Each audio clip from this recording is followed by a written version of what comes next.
ណាប់ការរំជែកពេលបងក្រោកពីដេកខំបើកភ្នែកសំឡឹងសាក់ក្រវ៉ាណាប់ការរំជែកពេលបងក្រោកពីដេកខំបើកភ្នែកសំឡឹងឃើញអូនឯងនៅឈរធ្វើថ្មឹងឃើញអូនឯងនៅឈរធ្វើថ្មឹងហាក់ដូចជាខឹងនឹងបងរឿងអីហាក់ដូចជាខឹងនឹងបងរឿងអីពីយប់មិញបងអស់កំលាំងពេកបានជាជ្រុលដំណេកសូមតែអូនប្រណី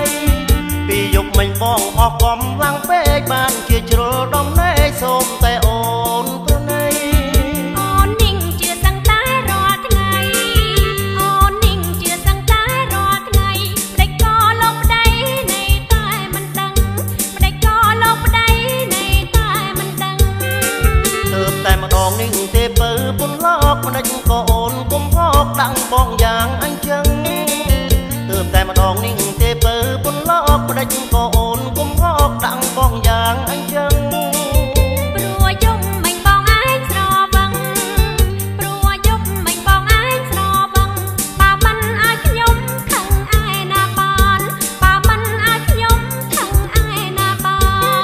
នបងស្រវឹងពិតមែនហើយអូនស្រីតែរូបបងជាប្តីផ្ទះបងមិនដើរខានបងស្រវឹងពិតមែនហើយអូនស្រីតែរូបបងជាប្តីផ្ទះបងមិនដើរខានរឿងរ៉ាវដែលមានទាំងប៉ុន្មានរឿងរ៉ាវដែលមានទាំងប៉ុន្មានពួកអូនកុំប្រកាន់ខឹងបងអីពួកអូនកុំប្រកាន់ខឹងបងអី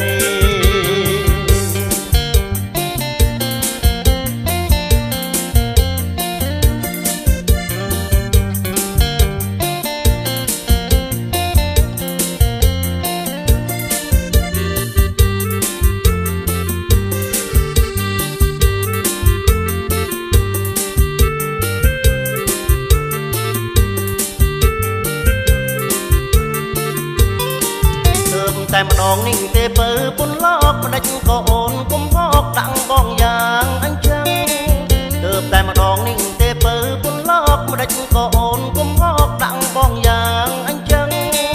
ព្រោះយប់មិញបងឯងស្រវឹងព្រោះយប់មិញបងឯងស្រវឹងបើមិនឲ្យខ្ញុំខឹងឯណាបានបើមិនឲ្យខ្ញុំខឹងឯណាបា